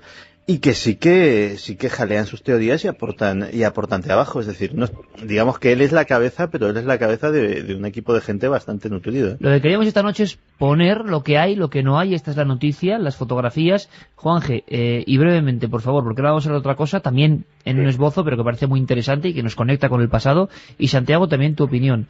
Porque Carmen y yo creo que aquí sí que coincidimos, ¿no? En que nos parece sí, aunque mira, lo del bombardeo de la Luna de posterior. Eso sí, yo nunca negaré nada, ya por una cuestión propia, porque mira, muchos científicos negaban que hubiera agua en Marte y ahora se tienen que tragar sus palabras. O sea, no negaré que pueda haber algún tipo de construcción, a lo mejor no construcción que la hayan hecho ningún tipo de personas ni de seres, si es que viven ahí algunos, sino que pueda ser propio de la superficie lunar, esas caras de Marte, pues de ese tipo. Igual que aquí tenemos montañas, pues que pueda ser alguna formación que se ha hecho allí. Ahora, que fueran y bombardearan algo allí, eso es lo que yo ya pienso que no es posible. Juanje, tu opinión, estas teorías, tanto de Alan Davis como de estos hombres, como del reportaje que se emitió en España en televisión española, hablaban de que hubo un bombardeo posterior para contaminar la Luna de alguna forma y no volver. ¿Tu opinión? Mi opinión, yo he visto la escrita de Alan Davis y o es el mejor mentiroso de la historia o algo realmente extraño vio. Lo que sí es cierto, como bien decía Carmen, que que lo que viese a lo mejor fuera algún tipo de formación natural que a él le confundió. Pero sí se convenció. Interesante perspectiva esa también, que el hombre viera algo realmente. Sí, yo pienso que él vio algo. Santiago. Hombre, si hay algo allí, yo creo que sigue allí, por una razón muy sencilla. Disparar un arma nuclear estratégica no es cosa baladí, ni que se haga todos los días, ni sobre todo que se pueda hacer en secreto. Claro, es que bombardear la Luna, por Dios, santo cielo, seamos conscientes, Santiago, es que ¿qué lo hace Estados Unidos y nadie se entera? Es decir, lógicamente, tanto en la época de la Guerra Fría como actualmente, todos los satélites espía, etcétera, de China, estaban de a todo Rusia, ritmo. están allí viendo cualquier despegue extraño de lo que pueda ser un artefacto nuclear. Tú imagínate, por bombardear la Luna, arriesgarte a iniciar la Tercera Guerra Mundial. Pero incluso si se hiciese en secreto, pongamos que desde una lanzadera espacial consiguiesen mandar algo más pequeño y que pasase más desapercibido, la Luna tiene una geología que es así que está cartografiada a la perfección. Y de repente, variado. De la noche a la mañana sale un cráter nuevo, un cráter enorme, y nadie se da cuenta. Sin que haya habido un impacto meteórico. Por otra parte, otra de las cosas que se han dejado en la Luna, que no digo que lo haya dejado gente, pues, o sea, la versión oficial es que lo ha dejado gente, pero también lo pudo dejar una sonda no tripulada, son sismógrafos. Esos sismógrafos que hubiesen recogido también ese impacto de ese arma nuclear, con lo cual... los propios rusos, que estaban siguiendo muy de cerca, con algún que otro fracaso, la Operación Luna, vamos a llamarlo así, hubieran sido los primeros en decir que algo estaba ocurriendo para mal, o de no conseguirse el hito de llegar a la Luna. Carmen, acabamos con un sondeo, un planeo lunar, nunca mejor dicho, a ver si a las 2:24 ha variado la opinión de la gente sobre este tema tan punzante. Bueno, el debate que tenemos aquí sobre la Luna también lo tienen en diferentes casas y nos lo hacen saber. Desde Palma de Mallorca, Alberto y Raquel nos dicen que nos solicitan por el programa, por los programas, y que en relación al tema de la noche sobre la Luna hay un debate en su casa. Alberto opina que no cree que haya nada Eso es de lo mejor origen... que nos pueden decir. Que no cree que haya nada de origen extraterrestre o alienígena en la Luna, y que si el hombre sí que ha estado en el satélite, aunque matiza que cree que no se llegó en el 69, es decir, que las fotos del 69 son un montaje y que se llegó más tarde. Raquel, por su parte, opina que debe de haber algo en la Luna para que no hayan vuelto después de tanto tiempo. Dice que lo que está claro es que estos debates que nos planteamos hacen que la gente exprese sus opiniones y se una una más. Pues la suya, siempre la recogemos. La verdad es que creo que os introducís en arenas muy movedizas. Yo encuentro anómalo tanta obsesión por ir tanto antes y acto seguido olvidarse. Carlos desde Albacete dice, ¿por qué creer que no vieron nada cuando a lo largo de la historia nos han engañado con miles de asuntos menos trascendentales para la humanidad? He visto el módulo lunar ruso preparado para la Luna y era netamente superior al yanqui. Nos lo decía David desde Valencia. Gopegui dijo que echaron a los periodistas para que los astronautas hicieran sus cosas. ¿No suena ridículo? Doy fe que lo dijo. La bromita del falso docu fue insultante, nos dice Luis. Ver si es que al estar en la Luna vieron algo y dijeron, mejor no venimos más por aquí por si acaso. Buenas madrugadas, milenarios. Jorge desde Almería. Lo que me parece increíble es que en 35 años no hemos avanzado casi nada en la aventura espacial, opina Emilio desde Vigo. Conociendo a los yanquis, si hubieran subido estarían viviendo en la Luna. Si en el 69 era fácil, ahora lo sería más. Muy buenas, ¿de verdad que el hombre llegó a la Luna? Yo creo que fue un montaje de los americanos. ¿Y por qué no se ha hecho otro viaje? Un abrazo, Gabriel desde Huelva. La teoría de que la llegada a la Luna fue un montaje resulta impensable. Fue uno de los mayores éxitos de la humanidad y no creo que hiciera ningún montaje. Bueno, ¿y porcentaje? ¿Porcentaje? Pues 70% que opinan que no llegamos y 30% que sí.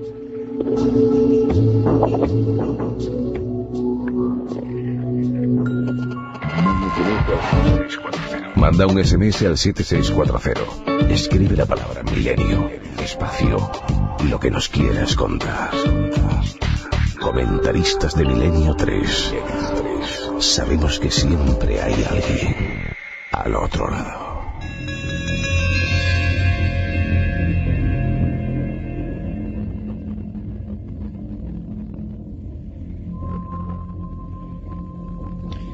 Dice nuestro compañero Geray que cómo suena esto, ¿eh? Cómo cambia. Cambiar de la Luna a los enigmas del pasado, que tienen que ver en ocasiones con la Iglesia, con primitivas iglesias. Esto es el nombre de la rosa.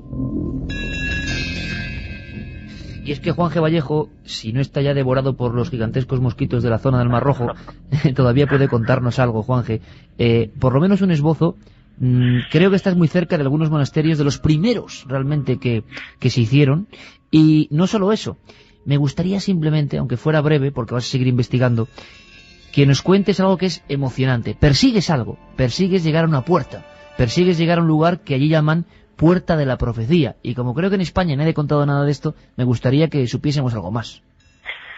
Muy bien, bueno, la verdad que después de la polémica vuelvo otra vez. Llevo aquí una semana de monasterio en monasterio copto. Los coptos, para que la gente que me está oyendo se haga una idea, son los ortodoxos, cristianos ortodoxos egipcios. Copto simplemente una palabra que significa egipcio. Entonces, bueno, pues yo empecé a inmiscuirme en el mundo copto hace ya un tiempo, porque tengo un muy buen amigo, Nagi Henry, que es copto, y bueno, fíjate, y he acabado aquí haciendo un programa enfrente del Mar Rojo con Milenio 3. La Puerta de la Profecía.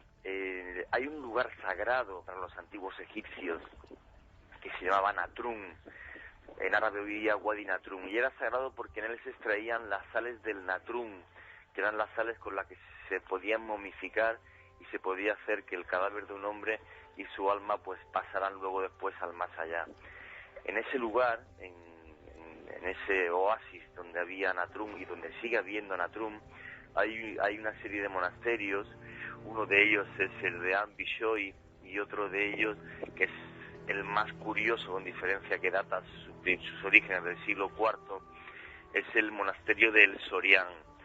En el monasterio del Sorián hay una pieza que para mí es única en el mundo de la cristiandad, de la que yo oí hablar.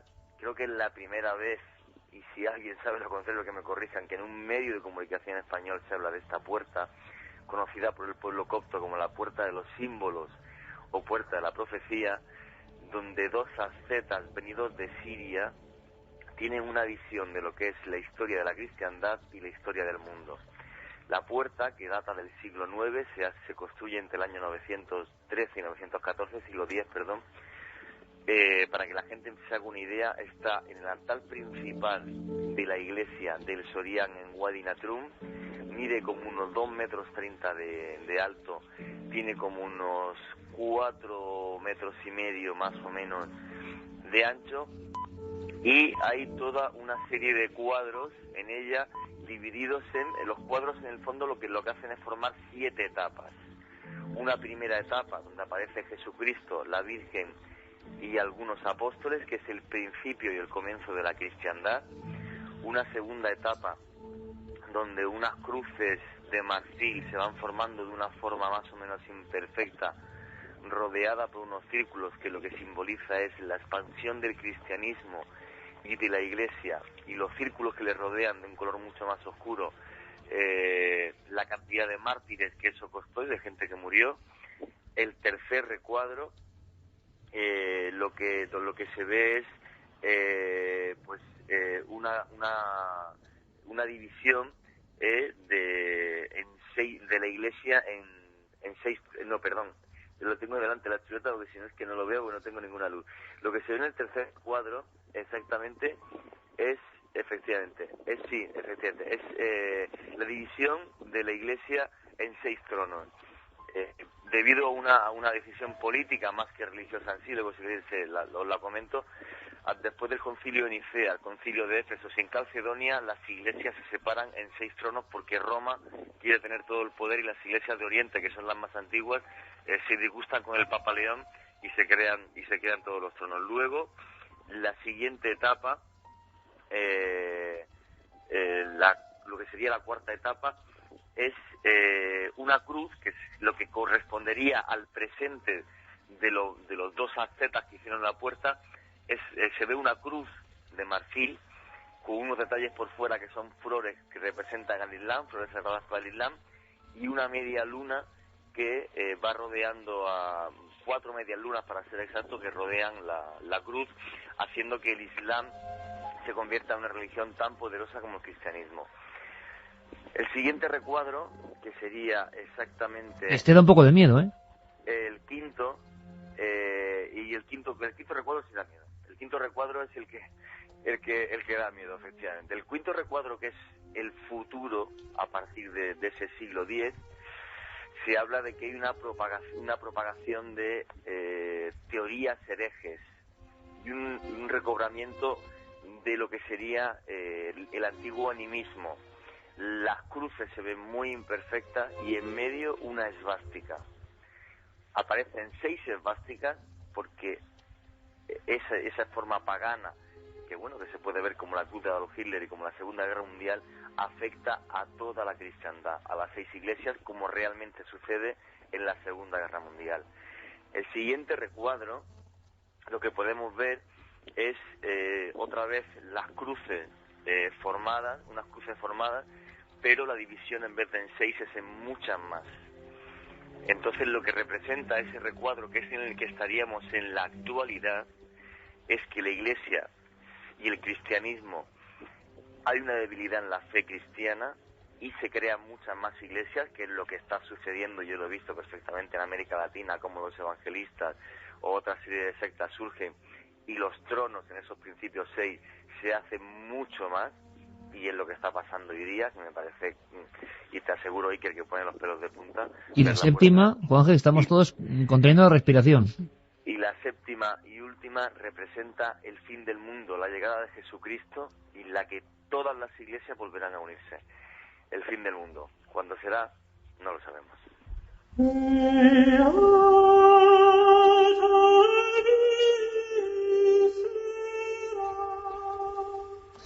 Bueno, las 2:33, a veces la radio tiene estas cosas, ¿no? Juan Jesús Vallejo, cumbre total, cumbre, compañero, nos ha contado, paseando junto al Mar Rojo, la historia de una puerta hecha hace más de 1000 años, donde en una serie de visiones, en una especie de apocalipsis en viñetas, fueron escribiendo la historia de nuestro mundo. Algunas coinciden realmente. Eso del fin del mundo nos da mucho miedo, pero esa es la última etapa. Desde luego nos hemos sobrecogido, Juanje. No quiero que contemos nada más, pero hay que seguir investigando. Pero hemos puesto la foto, y lo has hecho para cientos de miles de amigos, que gracias a ti esta noche han visto que en un remoto lugar de Egipto se esconde la llamada Puerta de los Símbolos, Puerta de las Profecías, símbolos en los que creen muchos egipcios: separación de las iglesias, visiones del Antiguo Testamento, la esvástica y el fin del mundo. Juan G. Vallejo, compañero, fuerte abrazo. Un fuerte abrazo, Iker. Salam para todos los que estáis ahí. Agapi en copto. Un beso y cuídate.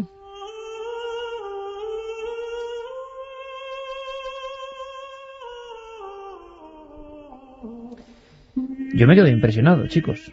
Pues sí, no es para menos, y viendo además una de las fotografías. Claro, es que tengo una tenemos... foto en la mano de la Puerta de las Profecías. La esvástica es clarísima, claro, era un símbolo que se utilizaba. La división de las iglesias, claro, el asunto es, esto es una interpretación a posteriori, la gente cree que esto es así, y creo que es un caso único, ¿no?, de Puerta de la Profecía, mundo copto, y al final la séptima etapa, el fin del mundo. Pero tal y como lo ha contado Juanje, era realmente emocionante, y desde el lugar de los hechos. Ahí es nada. Ahora viajamos, si os parece, a Rusia, Santiago, porque ha pasado algo que ha estremecido al mundo. Una catacumba. Y una gente creyendo en esta séptima etapa, el fin del mundo. ¿Cuántos grupos creen en el fin del mundo? ¿Y cuánta gente habla de enero del 2008 como un lugar de crisis? Muchas culturas, muchos mensajes. Sí, pero yo creo que no hay que creer. Yo creo que no hay que creer. Estos sí, pero que a partir del 2008, todo el 2008, bueno, pues los que creen en estas cosas dicen que no es buen año. Yo creo todo lo contrario. O sea, no tengo la menor duda de que va a ser un buen año. El asunto, lo curioso, es que bueno, a veces coinciden, ¿no?, ciertas creencias, ciertos símbolos. El 2006 también era complicado. Pues el lo 2007 también no me ha gustado nada, tampoco. No, pero el asunto es que, bueno, es que siempre que mires los años, siempre realmente los profetas, los que creen en las profecías, te van a decir que es malo, que es bueno, que interpretaciones, ¿no? Luego cada uno.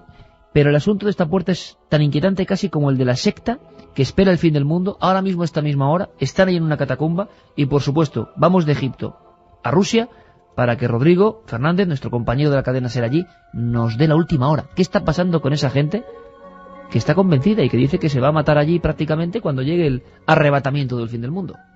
Víveres, bombonas de gas y bidones de gasolina tienen bajo tierra la treintena de fanáticos cristianos ortodoxos que esperan la llegada del fin del mundo en una catacumba en la provincia rusa de Penza. Los miembros de la secta, la Iglesia Ortodoxa Rusa Auténtica, aseguran estar cómodos en la catacumba que ellos mismos cavaron a 3 metros de profundidad y se niegan a salir a la superficie y regresar a la vida normal. Pero el líder de la secta, Piotr Kuznetsov, optó por no encerrarse con sus seguidores, aunque después de ser arrestado por la policía, aseguró que pensaba unirse a los suyos bajo tierra en mayo próximo, mes en que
tremendamente carismáticas, inteligentes, muchas de ellas tienen una especie como de plan preconcebido, delirios de grandeza, en algunas ocasiones tienen un pensamiento místico en la que enlazan ese más allá con su personalidad, como si fueran de alguna manera unos enviados, por así decirlo, de una potencia superior. Habitualmente se creen en posesión absolutamente de la verdad, hasta el extremo que muchas veces son los que rigen, por ejemplo, los castigos e incluso, como en este caso, por ejemplo, los destinos, y cuando me refiero al destino, incluso el destino vital, es decir, la decisión sobre la vida y de la muerte de aquellos que en un momento dado pues pertenecen a la secta en cuestión.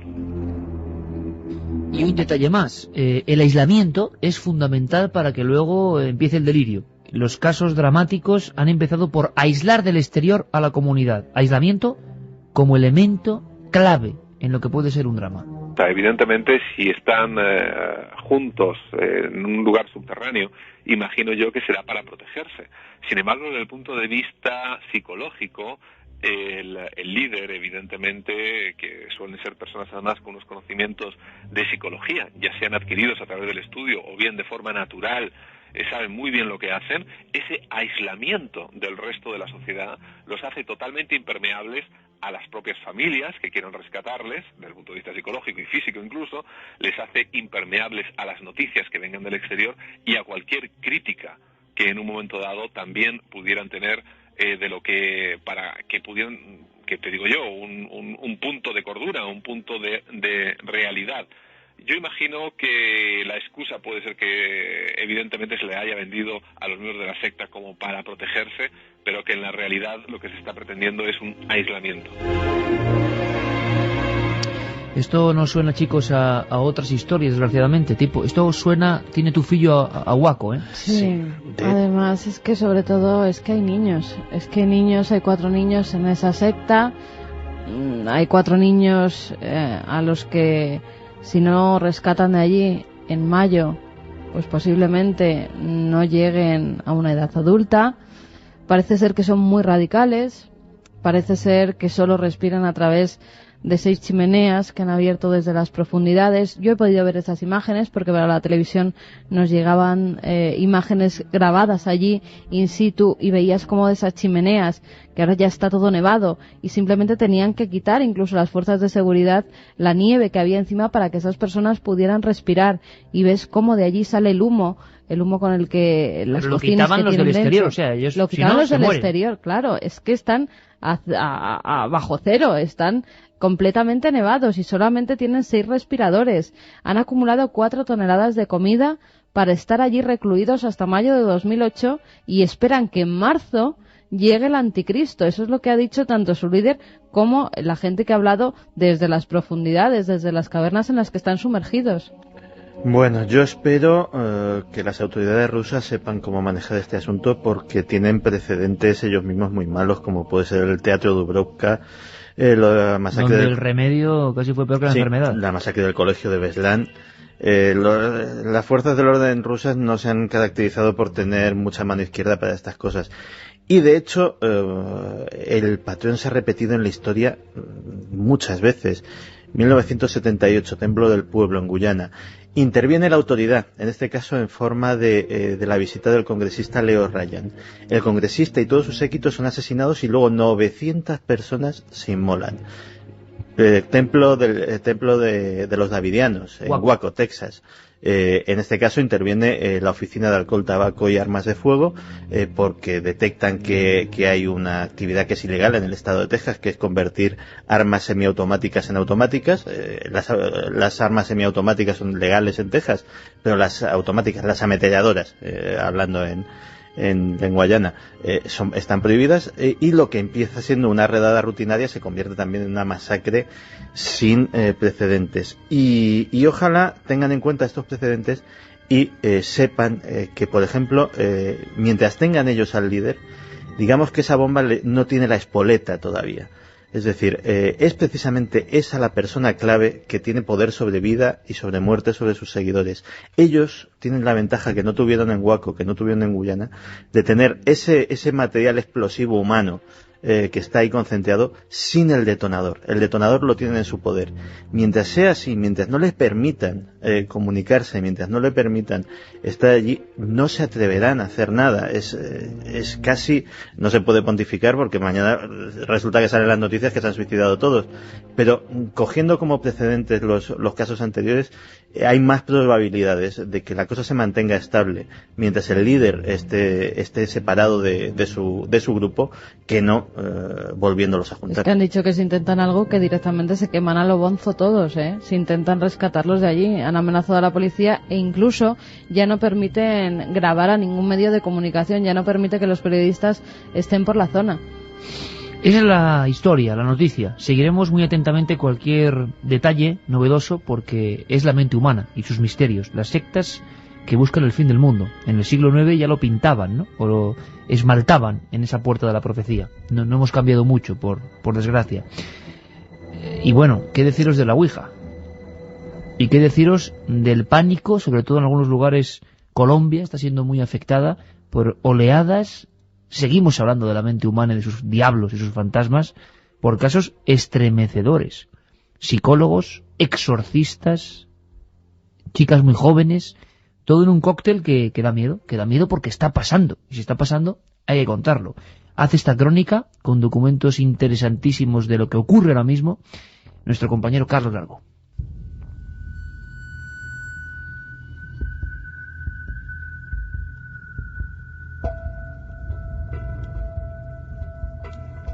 Desde hace unos meses, Colombia está siendo víctima del demonio.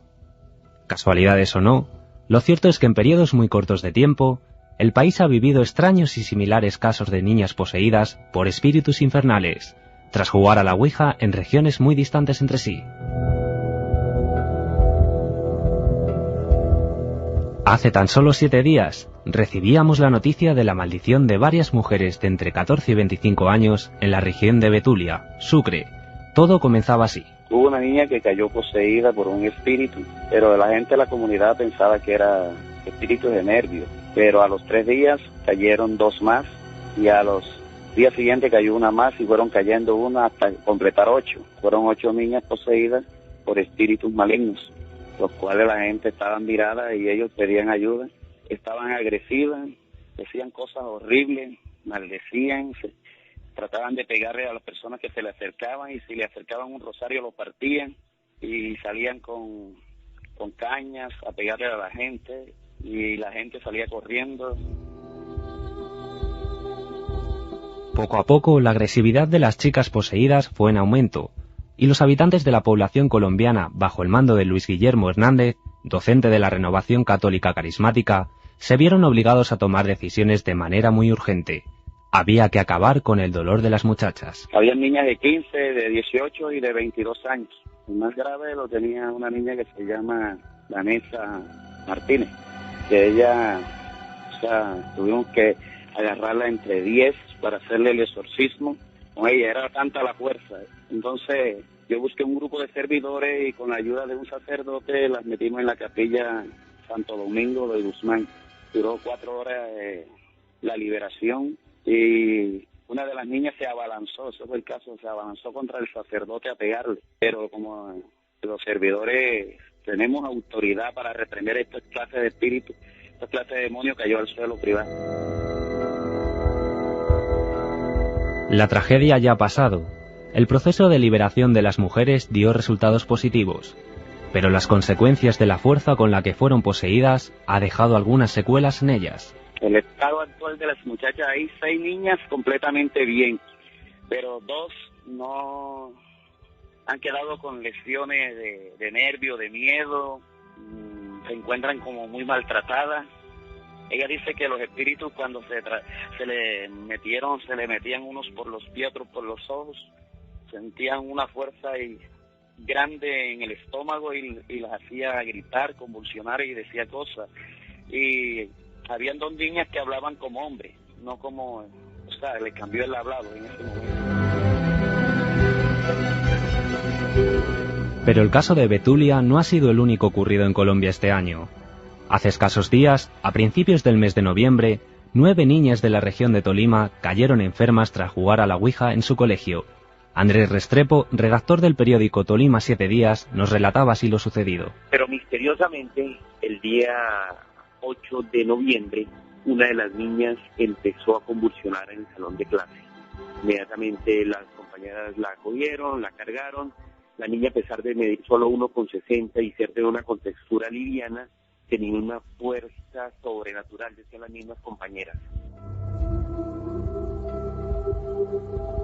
Los fenómenos no solo se desarrollaron durante el primer día, lo peor aún estaba por llegar. Al día siguiente, cuando iban a ingresar al salón de clase, se encontraron las 8 niñas que estaban jugando tabla ouija y las 8, apenas se vieron, empezaron a convulsionar y a gritar.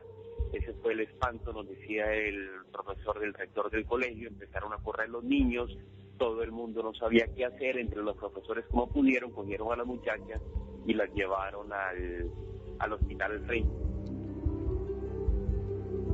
El miedo sigue presente entre los ciudadanos del municipio, sobre todo después de que las propias niñas pudieran expresarse y contar lo sucedido. El maestro de todas ellas en el arte de la ouija había sido un misterioso muchacho de 17 años que había aparecido repentinamente en la región. Empezaron a jugar la tabla ouija porque la llevó un muchacho que no conocían. Misteriosamente en Villarrica, que es un pueblo donde no va turistas, apareció un niño de 17 años que venía a Bogotá, vestía todos los días de negro, nadie lo conocía, nadie sabía dónde había llegado ni dónde vivía, y él les enseñó a jugar. Y el día de la misa de sanación, de la misa de liberación, el muchacho desapareció misteriosamente. Este municipio, como te digo, queda en la cordillera oriental. Solamente hay 2 rutas de buses que salen, a las 5 de la mañana y a las 10 de la noche. Y la muchacha que vende los tiquetes en ese municipio dice que ese niño no compró tiquete, y los conductores lo sacaron del pueblo.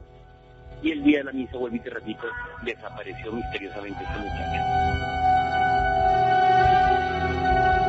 Los síntomas en las muchachas se repiten una y otra vez en todos los casos ocurridos en Colombia durante los últimos meses. Distintos lugares, pero un único hecho. El fenómeno de la posesión del demonio está sembrando el pánico entre los habitantes de estas regiones. No obstante, los buenos resultados conseguidos por cada uno de los procesos de liberación que han sido realizados hasta el momento ayuda a pensar que el sufrimiento de estas niñas del demonio, como ya las llaman, terminará muy pronto y acabará para siempre.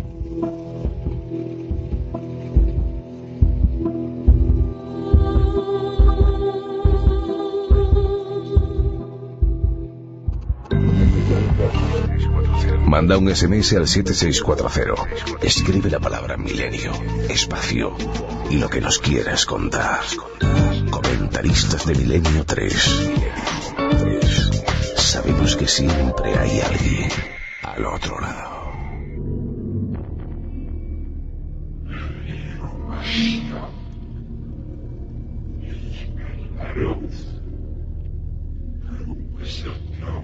En fin, ¿qué añadir a estas voces? Sí, este es Geray, no es él directamente, claro, pero es él poniendo unas músicas justo en este momento en que aquí los tres, Carmen, Santiago y yo, estábamos todavía un poco con el alma en vilo, porque, hay que decirlo, vaya crónica de nuestro compañero Carlos Largo, qué visual, ¿no? El tema del niño oscuro, sea legendario, ¿no? Lo contaban periodistas, que aparece, ofrece ese juego envenenado que es la ouija y luego se monta la que se está montando, que se está pasando en diferentes países.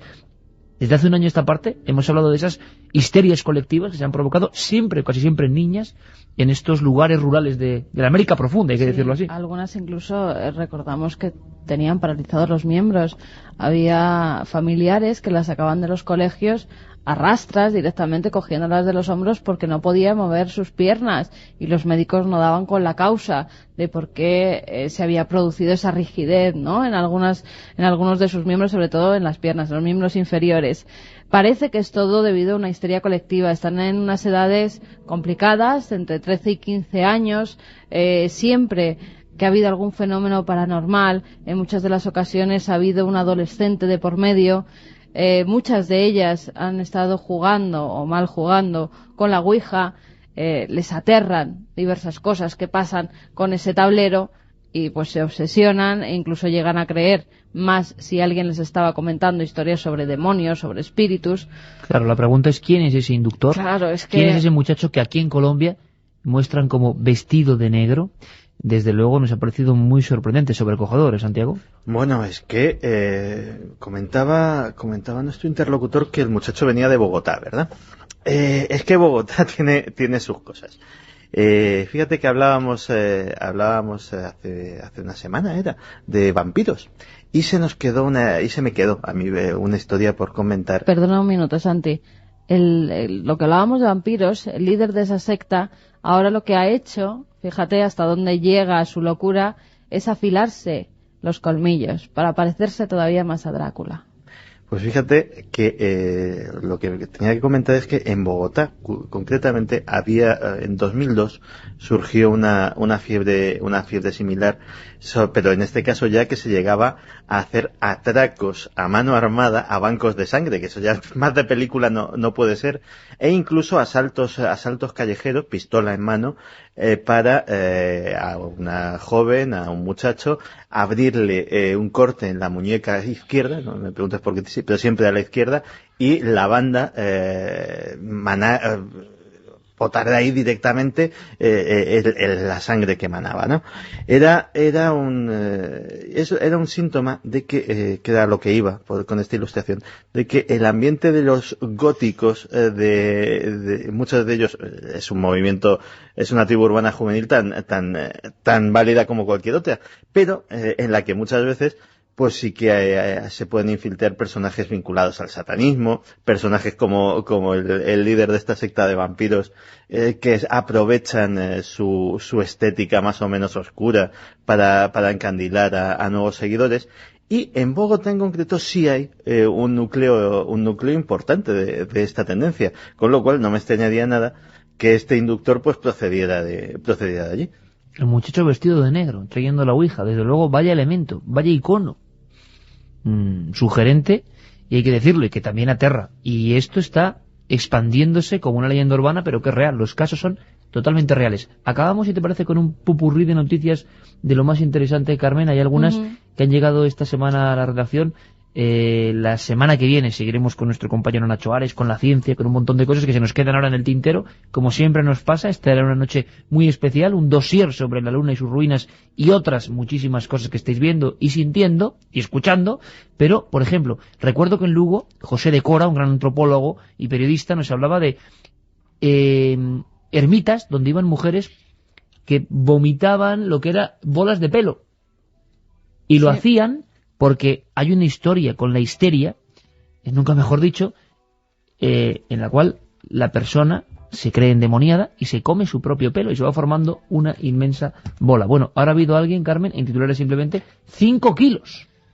Pues sí, 5 kilos, no sabían lo que la pasaba, estuvo durante varias semanas, incluso meses, vomitando porque se encontraba mal, creía que tenía algún problema de estómago. Es una chica de 18 años y cuando le hacen las pruebas pertinentes descubren que tiene una bola de pelo que pesa 5 kilos, por supuesto se la tienen que extraer del estómago y comprueban que es una enfermedad que se llama tricofagia.